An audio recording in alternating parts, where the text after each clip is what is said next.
사단이 거짓 정체성을 심는 방식은 무엇일까? 당신은 누구입니까? 당신은 어떤 존재라고 믿고 있습니까? 이 질문은 단순한 심리학적 탐구가 아닙니다. 이것은 지금 이 순간 당신이 치르고 있는 가장 치열한 영적 전쟁의 중심입니다. 사단은 오늘도 우리의 정체성을 공격합니다. 그는 칼을 들고 공격하지 않습니다. 대신 거짓말을 속삭입니다. 그 거짓은 아주 교묘하게 그러나 치명적으로 우리의 생각에 스며듭니다. 사단의 전략은 단순합니다. 진리를 흐리고 거짓을 진짜처럼 믿게 만드는 것. 그 결과 우리는 하나님의 자녀가 아니라 쓸모없는 실패자, 버림받은 존재처럼 살아갑니다. 사단이 가장 먼저 심는 거짓은 이것입니다. 너는 쓸모없는 존재다. 실수할 때, 죄를 지었을 때 그는 우리에게 이렇게 말합니다. 또 그랬잖아. 넌 변하지 않아. 하나님도 너를 실망하셨을 거야. 하지만 이것은 회개의 초대가 아닙니다. 이것은 정죄입니다. 그리고 성경은 분명히 말합니다. 그러므로 이제 그리스도 예수 안에 있는 자에게는 결코 정죄함이 없나니. 로마서 8장 1절. 그리스도 안에 있는 우리는 정죄받지 않습니다. 하나님은 죄를 미워하시지만 당신을 절대 포기하지 않으십니다. 사단은 왜 하필 너는 쓸모없는 존재다라는 말을 먼저 심는 걸까요? 왜 그렇게 집요하게 우리 존재 자체를 부정하려 할까요? 그 이유는 단순합니다. 사단은 당신의 정체성과 사명을 동시에 무너뜨리고 싶기 때문입니다. 당신이 누구인지 모르면 당신이 무엇을 해야 할지도 모르게 됩니다.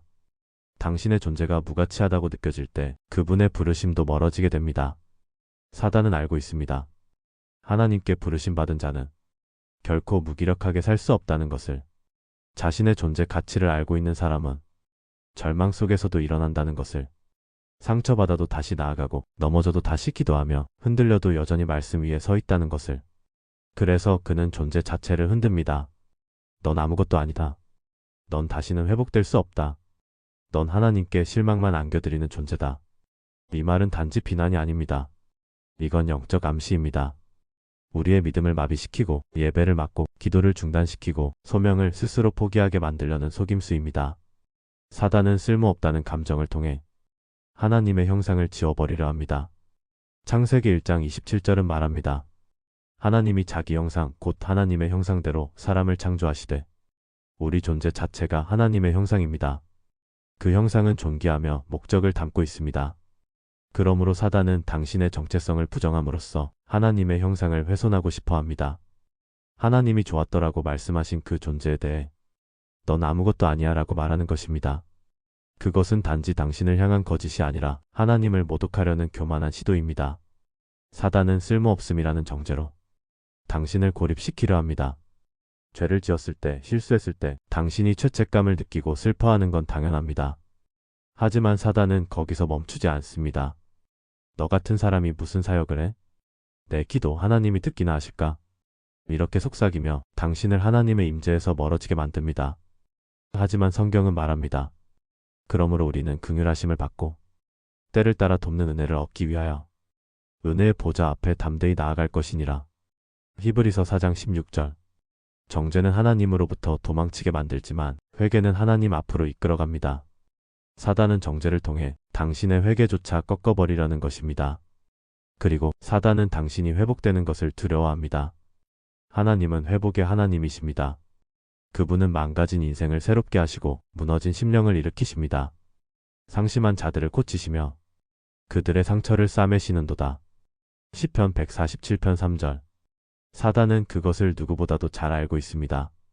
그래서 애초에 상처 입지 않게 하는 것이 아니라 회복하지 못하게 만드는 것이 그의 목표입니다. 넌 안 될 거야. 넌 끝났어. 다른 사람은 몰라도 넌 아냐. 이 말들은 회복을 막기 위한 그리고 소망을 끊어내기 위한 영적 공격입니다. 사단은 왜 그토록 쓸모없다는 거짓을 심을까요? 당신이 회복되기 전에 낙담하게 하려고, 당신이 일어서기 전에 포기하게 하려고, 당신이 기도하기 전에 입을 닫게 하려고, 당신이 다시 부르심을 따라 걸어가기 전에 스스로를 접게 만들기 위해서입니다. 하지만 기억하십시오. 정죄는 사단의 언어이고 회복은 하나님의 계획입니다. 그러므로 이제 그리스도 예수 안에 있는 자에게는 결코 정죄함이 없나니. 로마서 8장 1절. 예수 안에 있는 당신은 쓸모없는 존재가 아닙니다. 당신은 하나님께 택함받은 자이며 지금도 그분의 은혜 아래 살아있는 자입니다. 사단이 속삭이는 거짓된 이름을 거절하십시오. 말씀 안에서 진리의 이름으로 다시 일어서십시오. 당신은 쓸모없는 존재가 아니라 예수의 피로 값주고 사신 하나님의 작품입니다. 그것이 진리입니다. 그리고 그 진리는 당신을 자유케 할 것입니다. 진리를 알지니 진리가 너희를 자유롭게 하리라. 요한복음 8장 32절. 두 번째 거짓은 더 깊숙이 파고듭니다. 너는 조건을 충족시켜야만 사랑받을 수 있다. 사단은 비교를 통해 우리를 무너뜨립니다. 다른 사람의 성공, 외모, 능력, 심지어 신앙까지도 들먹이며 속삭입니다. 넌 저 사람만큼 안 돼. 하나님은 더 나은 사람을 원하셔. 그러나 이 모든 말은 복음이 아닙니다. 복음은 우리가 아직 죄인 되었을 때 그리스도께서 우리를 위해 죽으셨다는 선언입니다. 로마서 5장 8절. 우리가 아직 죄인 되었을 때 그리스도께서 우리를 위하여 죽으심으로 하나님께서 우리에 대한 자기의 사랑을 확증하셨느니라. 하나님의 사랑은 조건이 아니라 사실입니다. 예수님의 십자가는 하나님이 우리를 사랑하신다는 영원하고 불변하는 증거입니다. 사단은 왜 그렇게 집요하게 말할까요? 하나님의 사랑은 조건적이다. 너는 아직 부족하다. 좀 더 착해져야, 좀 더 거룩해져야, 그래야 사랑받을 수 있어. 그 이유는 단 하나입니다. 복음의 핵심을 흐리게 만들기 위해서입니다. 복음은 조건 없이 주어지는 하나님의 은혜입니다. 하지만 사단은 그 복음의 핵심을 성취와 자격이라는 틀로 바꾸려 합니다. 우리를 사랑으로부터 멀어지게 만들기 위해서가 아니라 사랑을 의심하게 만들기 위해서입니다. 사단은 알고 있습니다. 하나님이 우리를 무조건적으로 사랑하신다는 사실이 우리 영혼에 어떤 능력을 주는지. 무조건적 사랑은 죄의 사슬을 끊고 수치심을 치유하고 정체성을 회복시키며 삶 전체를 변화시키는 능력입니다. 그러나 조건적인 사랑은 늘 불안하게 만듭니다. 이만하면 괜찮나? 하나님은 나를 아직도 사랑하시나? 혹시 오늘은 나를 실망하신 게 아닐까? 사단은 우리가 확신 없이 믿게 만들고 싶어 합니다. 매일 신앙생활을 하면서도 결코 자유하지 못하게 만들고 싶어 합니다. 그렇게 하면 우리는 더 이상 하나님의 자녀로서가 아니라 영적 불안에 휘둘리는 수행자로 살아가게 되기 때문입니다. 조건적인 사랑을 믿는 순간 우리는 사랑을 얻으려는 자가 됩니다. 그때부터 우리는 신앙을 거래처럼 시작합니다. 기도의 깊이가 아니라 기도량을 계산하고 사랑의 진심이 아니라 봉사 시간을 따지며 내 믿음보다 남과 비교한 점수를 바라보게 됩니다. 사단은 그렇게 말합니다. 더 해야 돼. 부족해. 그걸로 되겠어? 그러나 이것은 전혀 복음이 아닙니다. 아직 죄인 되었을 때, 아직도 준비되지 않았을 때, 자격은커녕 죄로 물들어 있었을 때, 그때 사랑하셨고 그때 죽으셨고 그때 우리를 위해 모든 것을 주셨습니다. 하나님의 사랑은 우리가 이룬 성과 위에 있지 않습니다. 십자가 위에 있습니다. 사단이 이 거짓을 심는 또 하나의 이유는 우리를 끊임없는 비교의 늪에 빠뜨리기 위함입니다. 당신보다 더 열심히 기도하는 사람, 당신보다 더 유창하게 말하는 사람, 당신보다 더 깨끗해 보이는 사람. 사단은 언제나 남을 들먹입니다. 이런 비교는 하나님의 사랑을 경쟁으로 바꿔버립니다. 그리고 결국 우리는 하나님의 시선을 의심하게 됩니다. 하지만 하나님은 사람을 비교하지 않으십니다. 그분은 한 사람, 한 사람을 향한 깊은 사랑으로 부르십니다. 내가 너를 지명하여 불렀나니 너는 내 것이라. 이사야 43장 1절. 당신은 그 사람의 대안이 아닙니다. 당신은 당신 자체로 사랑받는 존재입니다. 사단은 우리가 조건적 사랑을 기준으로 하나님을 대하게 만들고 싶어 합니다. 내가 오늘 잘했으니까 하나님도 나에게 잘해주시겠지. 내가 실수했으니까 하나님도 오늘은 멀리 계실 거야. 이런 사고는 하나님을 아버지가 아니라 엄격한 관리자나 점수 채점자로 여기게 만듭니다. 그 결과 우리는 그분께 담대히 나아가지 못합니다. 무너진 날일수록 숨고 아픈 날일수록 도망칩니다. 하지만 히브리서 4장 16절은 말합니다. 우리는 긍휼하심을 받고 때를 따라 돕는 은혜를 얻기 위하여 은혜의 보좌 앞에 담대히 나아갈 것이니라. 바로 그때가 우리가 가장 연약할 때입니다. 우리가 아무 자격도 느껴지지 않을 때입니다. 그때야말로 하나님의 사랑은 가장 가까이 다가옵니다. 사단은 왜 거짓을 심습니까? 우리가 은혜 위에 서지 못하도록, 우리가 하나님 앞에 담대히 서지 못하도록, 우리가 매 순간 사랑받는 존재임을 잊도록. 그러나 복음은 말합니다. 사랑은 성취가 아니라 시작이다. 사랑은 조건이 아니라 선언이다. 사랑은 노력의 보상이 아니라 그리스도의 피로 이미 확정된 하나님의 약속이다. 그 사랑을 다시 붙드십시오. 비교를 거절하고 자격지심을 끊고 복음의 은혜 안에 거하십시오. 그때 비로소 사단의 거짓은 힘을 잃습니다.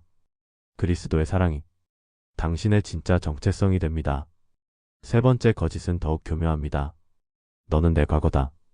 사단은 우리가 했던 실수와 상처를 끄집어냅니다. 내 과거가 내 본 모습이야. 변해도 결국 다시 돌아가게 돼 있어. 하지만 진리는 이렇습니다. 누구든지 그리스도 안에 있으면 새로운 피조물이라. 이전 것은 지나갔으니 보라 새 것이 되었도다. 고린도후서 5장 17절. 예수 안에서 우리는 과거로 규정되지 않습니다. 죄인은 은혜로 의롭게 되었고 버림받은 자는 하나님의 자녀로 받아들여졌습니다. 당신이 예수님을 믿는다면 당신은 더 이상 예전의 당신이 아닙니다. 당신은 새로운 피조물입니다. 사단은 언제나 과거를 들춰냅니다. 우리가 용서받았다고 믿는 그 죄를 다시 떠올리게 만들고 하나님 앞에 울며 내려놓은 그 상처를 다시 들고 오라고 말합니다. 왜일까요? 왜 그는 그렇게 과거에 집착할까요? 그 이유는 단순합니다. 과거는 믿음을 마비시키기 때문입니다. 과거는 눈에 보입니다. 기억 속에 각인돼 있고 실패와 수치의 감정은 너무도 생생합니다. 사단은 그것을 압니다. 그리고 그 사실을 이용해 우리의 믿음을 흔듭니다. 넌 그때도 그랬잖아. 넌 예전에 그렇게 무너졌어. 기억 안 나? 넌 변하지 않아. 사단은 기억을 무기화합니다. 하나님은 우리의 죄를 잊으시는데 사단은 그 죄를 끊임없이 다시 떠올리게 합니다. 미가 7장 19절은 말합니다. 주께서 우리의 모든 죄를 깊은 바다에 던지시리이다. 하나님은 우리 죄를 잊으십니다. 하지만 사단은 우리 죄를 들추어냅니다. 왜? 죄의 기억이 우리를 죄책감에 묶어두기 때문입니다. 그리고 죄책감에 묶인 영혼은 다시는 담대히 하나님께 나아가지 못합니다. 더 나아가 사단은 과거의 정체성으로 미래를 제한하려 합니다. 넌 그랬던 사람이야. 넌 상처 입은 사람이고 실패한 사람이고 한 번도 제대로 해낸 적 없는 사람이야. 이렇게 속삭이며 정체성을 과거에 고정시켜버립니다.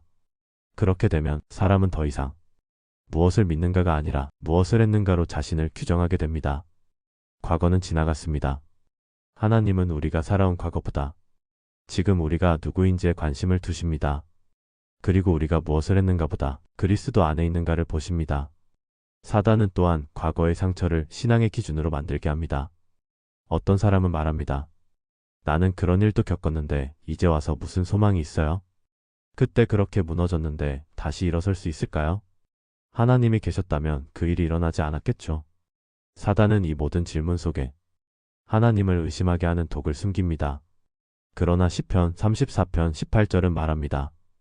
여호와는 마음이 상한 자에게 가까이 하시고 충심으로 통회하는 자를 구원하시는도다. 하나님은 당신의 과거를 무시하지 않으십니다. 그러나 당신의 미래를 과거에 묶어두지도 않으십니다. 그분은 상처 입은 당신을 도구로 사용하십니다. 넘어진 당신을 증인으로 세우십니다. 망가진 당신을 그리스도 안에서 다시 지으십니다. 사단이 과거를 들춰내는 또 다른 이유는 현재의 성장을 무너뜨리기 위함입니다. 믿음이 자라기 시작할 때, 말씀을 붙잡고 일어서려 할 때, 성령의 음성에 귀 기울이기 시작할 때, 사단은 과거를 들고 와서 방해합니다. 하지만 기억하십시오. 그 말은 진리가 아닙니다. 그건 협박입니다. 너희 안에서 착한 일을 시작하신 이가 그리스도 예수의 날까지 이루실 줄을 우리는 확신하노라. 빌립보서 1장 6절. 하나님은 시작만 하시는 분이 아닙니다. 완성하시는 분입니다. 우리가 다시 무너질 수 있습니다. 그러나 우리는 다시 세워질 수도 있습니다. 우리가 다시 실수할 수 있습니다. 그러나 우리는 다시 회복될 수도 있습니다. 왜냐하면 우리는 그리스도 안에 있는 자녀이기 때문입니다. 사단이 말하는 너는 내 과거다는 거짓을 거절하십시오. 그리고 말씀으로 다시 선언하십시오. 나는 나의 과거가 아니다. 나는 그리스도 안에서 새로워졌다. 이전 것은 지나갔고 새 것이 되었도다. 과거를 기억하되 묶이지 마십시오. 기억은 간증이 될 수 있지만 정체성이 될 수는 없습니다. 하나님은 당신을 과거의 그림자 속에 두지 않으십니다. 그분은 당신을 빛 가운데 걸어가도록 부르셨습니다. 그러니 오늘 그 거짓을 단호히 거절하십시오. 그리고 진리 위에 서십시오. 사단이 말하는 네 번째 거짓은 이렇습니다. 하나님은 너를 잊으셨다. 기도해도 아무 일도 일어나지 않을 때, 응답이 없을 때, 마음이 메말라 있을 때, 그는 속삭입니다. 하나님은 너를 신경 안 써. 넌 외면당한 거야. 그러나 주님은 이렇게 말씀하십니다. 이사야 49장 15절. 여인이 어찌 그 젖먹는 자식을 잊겠으며 자기 태에서 난 아들을 긍휼히 여기지 않겠느냐. 그들은 혹시 잊을지라도 나는 너를 잊지 아니할 것이라. 하나님은 결코 우리를 잊지 않으십니다. 우리가 느끼지 못해도 그분은 여전히 일하고 계십니다. 사단은 우리가 감정을 따라 살도록 유도합니다. 그러나 진리는 말씀을 따라 사는 삶입니다. 이 모든 거짓의 목적은 단 하나입니다.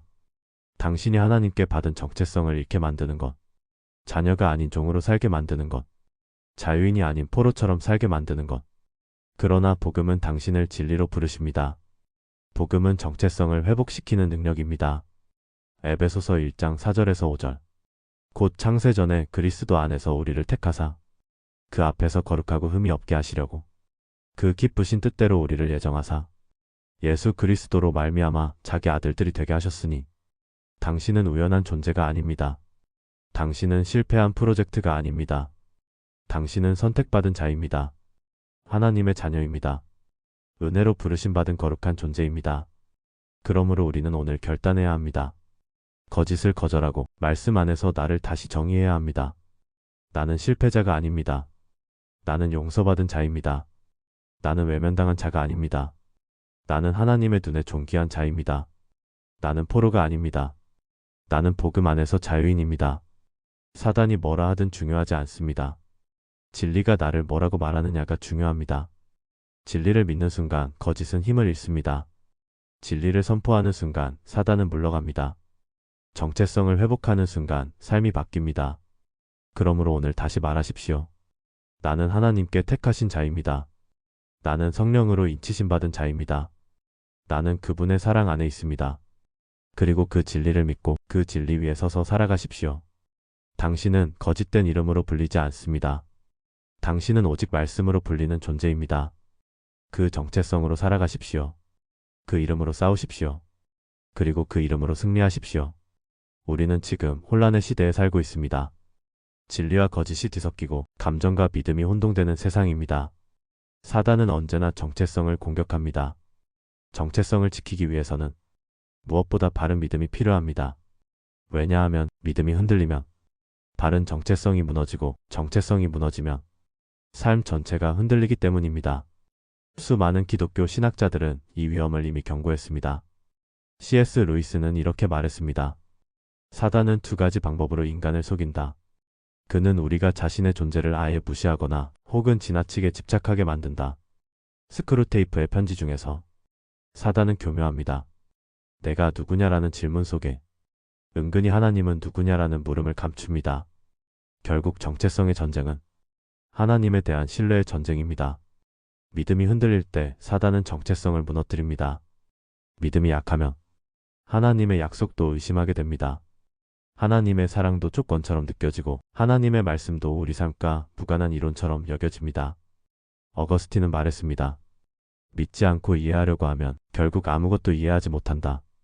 믿음은 선택이 아니라 전 존재의 기초입니다. 히브리서 11장 6절은 말합니다. 믿음이 없이는 하나님을 기쁘시게 하지 못하나니 하나님께 나아가는 자는 반드시 그가 계신 것과 또한 그가 자기를 찾는 자들에게 상 주시는 이심을 믿어야 할지니라. 믿음은 신념이 아닙니다. 믿음은 반응입니다. 하나님의 성품과 말씀 앞에 전적인 신뢰로 반응하는 것입니다. 그렇다면 바른 믿음은 무엇입니까? 바른 믿음은 하나님이 누구신지를 아는 데서 시작됩니다. 하나님은 변하지 않으십니다. 그분의 사랑은 조건 없고 그분의 말씀은 살아있습니다. 말라기 3장 6절. 나 여호와는 변하지 아니하나니. 사단은 하나님의 성품을 왜곡시킵니다. 하나님은 너를 시험하셔. 하나님은 날마다 너를 평가하셔. 하나님은 감정에 따라 도우시기도 하고 무시하시기도 해. 하지만 바른 믿음은 말합니다. 하나님은 사랑이시다. 그는 신실하시며 약속을 반드시 지키신다. 하나님이 누구신지를 제대로 알지 못하면 정체성도 잘못 세워집니다. 바른 믿음은 십자가를 중심에 둡니다. 우리는 우리의 기분, 감정, 성취 실패로 자신을 정의하려는 유혹에 자주 빠집니다. 하지만 믿음은 늘 십자가로 돌아갑니다. 내가 누구인지 묻기 전에 그분이 나를 위해 무엇을 하셨는지를 기억합니다. 갈라디아서 2장 20절. 내가 그리스도와 함께 십자가에 못 박혔나니 그런즉 이제는 내가 사는 것이 아니요 오직 내 안에 그리스도께서 사시는 것이라. 십자가는 내 정체성의 기준입니다. 나는 실패자가 아닙니다. 나는 죄인이지만 의롭다 칭함받은 자입니다. 나는 끝난 존재가 아니라 다시 시작할 수 있는 사람입니다. 존 파이퍼는 이렇게 말합니다. 예수 그리스도의 십자가는 내가 아무것도 아니라는 사실을 보여주는 동시에 하나님께 내가 얼마나 소중한지를 보여준다. 이것이 믿음입니다. 이것이 신자의 정체성입니다. 바른 믿음은 말씀에 순종합니다. 감정은 요동치고 생각은 변덕스럽지만 하나님의 말씀은 변하지 않습니다. 신명기 8장 3절. 사람이 떡으로만 살 것이 아니요 여호와의 입에서 나오는 모든 말씀으로 사는 줄을 너로 알게 하려 하심이라. 믿음은 말씀에 근거합니다. 내 경험이나 상황, 여론이 아니라 하나님의 말씀이 내 삶의 기준입니다. 말씀을 읽을 때 믿음은 자랍니다. 말씀을 붙들 때 정체성은 흔들리지 않습니다. 바른 믿음은 자기를 부인하며 순종합니다. 믿음은 자기 확신이 아닙니다. 믿음은 자기 부인입니다. 마태복음 16장 24절. 누구든지 나를 따라오려거든 자기를 부인하고 자기 십자가를 지고 나를 따를 것이니라. 사단은 우리에게 이렇게 말합니다. 내 감정을 따르라. 내 마음이 가는 대로 살아라. 그러나 성경은 이렇게 말합니다. 마음을 의지하지 말라. 하나님을 경외하라. 말씀에 순종하라. 믿음은 나를 드러내는 것이 아니라 하나님을 드러내는 통로입니다. 바른 믿음은 인내하며 기다릴 줄 압니다. 사단은 항상 서두릅니다. 그는 기다릴 줄 모릅니다. 깊은 뿌리를 내려 인내하게 하기보다는 즉각적인 유혹과 끝반 충동으로 우리를 넘어뜨리려 합니다. 왜일까요? 그는 시간이 많지 않다는 것을 알고 있기 때문입니다. 요한계시록 12장 12절은 이렇게 말합니다. 그러므로 하늘과 그 가운데 거하는 자들은 즐거워하라. 그러나 땅과 바다는 화 있을진저. 이는 마귀가 자기 때가 얼마 남지 않은 줄을 알므로 크게 분내어 너희에게 내려갔음이라 하더라. 사단은 알고 있습니다. 자신의 시간이 제한되어 있다는 것을. 그래서 그는 서두릅니다. 빨리 속이고 빨리 넘어뜨리고 빨리 좌절하게 만들어야 하기 때문입니다. 서두름은 사단의 전략입니다. 창세기에서 그는 하와에게 지금 당장 먹으라고 했습니다. 시험의 자리에서 예수님께도 지금 돌로 떡을 만들어라, 지금 뛰어내려라 라고 말했습니다. 사단은 기다려라 하지 않습니다. 하나님의 때를 바라보라 하지 않습니다. 그는 늘 지금 바로 빨리를 요구합니다. 왜냐하면 기다리는 가운데 진리가 자라고 기다림 속에 하나님의 뜻이 드러나기 때문입니다. 시편 27편 14절은 이렇게 말합니다. 너는 여호와를 기다릴지어다. 강하고 담대하며 여호와를 기다릴지어다. 서두름은 판단을 흐리게 합니다. 사단은 당신이 말씀을 묵상하지 못하게 합니다. 침착하게 기도하지 못하게 합니다. 혼자 결론을 내리게 하고 감정에 휩쓸리게 만듭니다. 지금 결정해. 지금 반응해. 지금 그 말을 해. 지금 포기해. 이 속삭임들은 영적 조급함입니다. 그리고 그 조급함은 깊은 후회를 낳습니다. 사단은 서두르게 하고 그 서두름 속에서 하나님의 뜻이 아닌 자신의 뜻을 따르게 합니다. 서두름은 하나님의 방식이 아닙니다. 하나님은 절대 서두르지 않으십니다. 그분은 시간을 창조하신 분이시며 그 시간 안에 당신을 연단하십니다. 아브라함은 25년을 기다려 이삭을 품었습니다. 요셉은 13년의 억울함을 지나 총리가 되었습니다.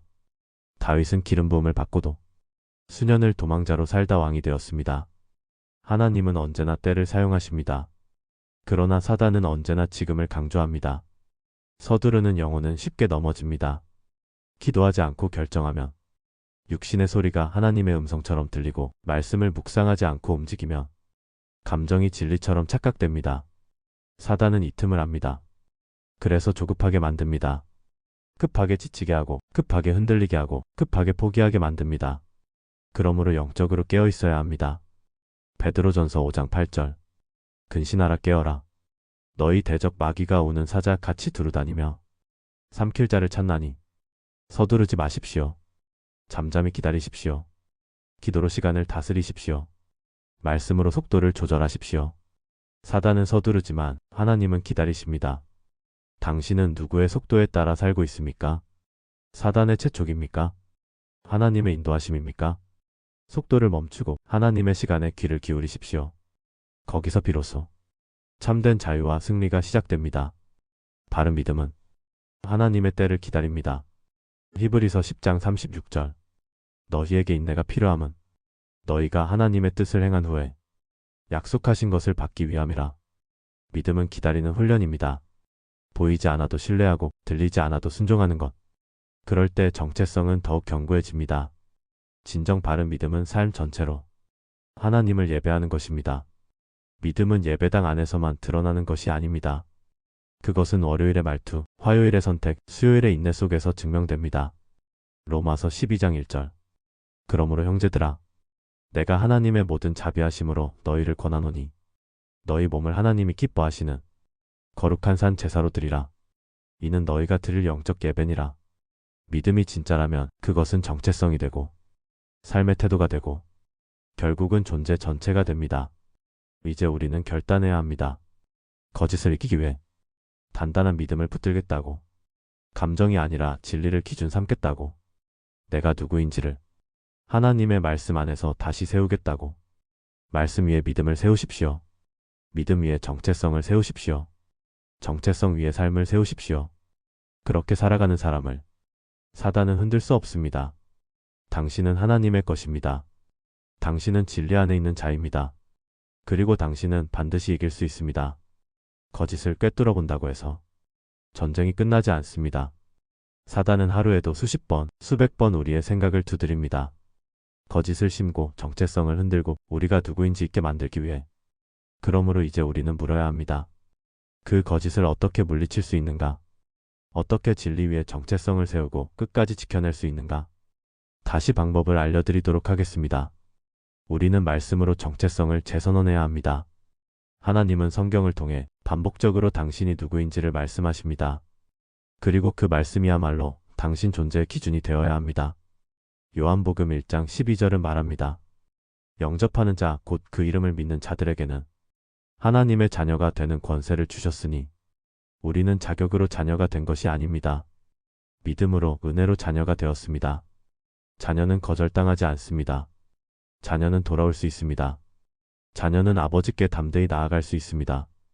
당신은 바로 그 자녀입니다. 우리는 거짓을 분별하고 입술로 끊어내야 합니다. 사단은 종종 우리의 생각을 흉내냅니다. 그런 생각이 떠오를 때 그냥 넘어가지 마십시오. 그 생각을 붙들고 선포하십시오. 하나님은 나를 조건 없이 사랑하신다. 고린도후서 10장 5절은 말합니다. 모든 이론을 무너뜨리며 하나님 아는 것을 대적하여 높아진 것을 다 무너뜨리고 모든 생각을 사로잡아 그리스도께 복종하게 하니 생각은 방치하면 무기가 됩니다. 하지만 주님의 이름으로 끊어내면 그 생각은 무너집니다. 우리는 하나님의 음성에 익숙해져야 합니다. 사단은 속삭이지만 하나님은 말씀하십니다. 사단은 정죄하지만 하나님은 초대하십니다. 사단은 밀어내지만 하나님은 품으십니다. 요한복음 10장 4절. 양들은 그의 음성을 아는 고로 따라오되 타인의 음성은 알지 못하므로 타인을 따르지 아니하느니라. 우리는 하나님의 양입니다. 그러므로 말씀을 매일 읽고 그분의 음성을 알아야 합니다. 그래야 거짓 음성이 들려올 때 그것은 아버지의 음성이 아니다라고 말할 수 있습니다. 우리는 공동체 안에 있어야 합니다. 사단은 고립된 사람을 노립니다. 신앙이 흔들릴 때 예배를 피하고 마음이 약해질 때 기도를 멈추게 만듭니다. 하지만 그럴수록 우리는 공동체 안으로 들어가야 합니다. 믿음의 사람들과 함께 말씀을 나누고 서로를 격려하고 중보하며 우리의 정체성을 기억시켜줄 믿음의 거울들을 곁에 두어야 합니다. 히브리서 10장 25절. 모이기를 패하는 어떤 사람들의 습관과 같이 하지 말고 오직 권하여 그날이 가까움을 볼수록 더욱 그리하자. 진리를 붙드는 삶은 홀로 싸우는 싸움이 아닙니다. 우리는 함께 깨어 있어야 합니다. 하나님이 기뻐하시는 정체성 안에서 살아야 합니다. 하나님이 기뻐하시는 자는 누구입니까? 완벽한 사람이 아닙니다. 넘어져도 다시 일어나는 사람입니다. 두려워도 순종하는 사람입니다. 실패해도 다시 하나님의 말씀을 붙드는 사람입니다. 미가서 6장 8절은 이렇게 말합니다. 사람아 주께서 선한 것이 무엇임을 내게 보이셨나니 여호와께서 내게 구하시는 것은 오직 정의를 행하며 인자를 사랑하며 겸손하게 내 하나님과 함께 행하는 것이 아니냐. 하나님은 당신이 하나님과 함께 걷는 사람이 되기를 원하십니다. 타인의 시선을 위해 사는 사람, 성과를 증명하는 사람, 자신을 미워하는 사람이 아니라 그분과 동행하며 그분이 주신 이름, 그분이 주신 사랑을 품고 살아가는 사람. 그것이 하나님이 기뻐하시는 정체성입니다. 이제 우리는 고백해야 합니다. 더 이상 나는 사단이 던진 거짓된 이름으로 살지 않겠습니다. 나는 다시 말씀으로 나를 정의하겠습니다. 나는 그리스도 안에서 새로운 피조물입니다. 나는 하나님의 자녀입니다. 나는 조건 없이 사랑받고 은혜로 용서받았으며 끝까지 인도받는 존재입니다. 이것이 나의 진짜 이름입니다. 이 이름으로 오늘도 살아가겠습니다. 이제 함께 기도합시다. 하나님, 오늘도 나를 향해 던져지는 수많은 거짓 앞에서 당신의 진리를 붙들게 하소서. 사단이 내 안에 심어놓은 왜곡된 정체성, 자격지심과 두려움, 자책과 비교, 그 모든 거짓을 주님의 이름으로 끊어냅니다. 나는 하나님의 자녀입니다. 나는 조건 없는 사랑을 받은 존재입니다. 나는 다시 일어날 수 있고 다시 쓰임 받을 수 있으며 당신 안에서 끝까지 승리할 수 있는 자입니다. 이 믿음을 흔드는 모든 생각을 예수 그리스도의 이름으로 거절합니다. 이제 말씀 안에서, 진리 안에서 내 정체성을 다시 세우겠습니다. 예수님의 이름으로 기도드립니다. 아멘. 이 말씀과 기도가 당신의 하루에 새로운 방향을 제시했기를 바랍니다. 당신의 정체성은 사단이 주는 거짓이 아니라 하나님이 주신 진리로 세워져야 합니다. 그 진리를 함께 더 알아가고 싶으시다면 지금 구독과 좋아요를 눌러주세요. 그리고 댓글로 함께 고백해주세요. 나는 하나님의 자녀입니다. 나는 그리스도 안에서 정체성을 회복합니다. 나는 진리 위에 서겠습니다. 그 고백 하나하나가 이 영적 전쟁에서 당신을 더욱 강하게 만들 것입니다. 당신은 하나님께 택하신 자입니다. 그 정체성으로 오늘도 승리하십시오.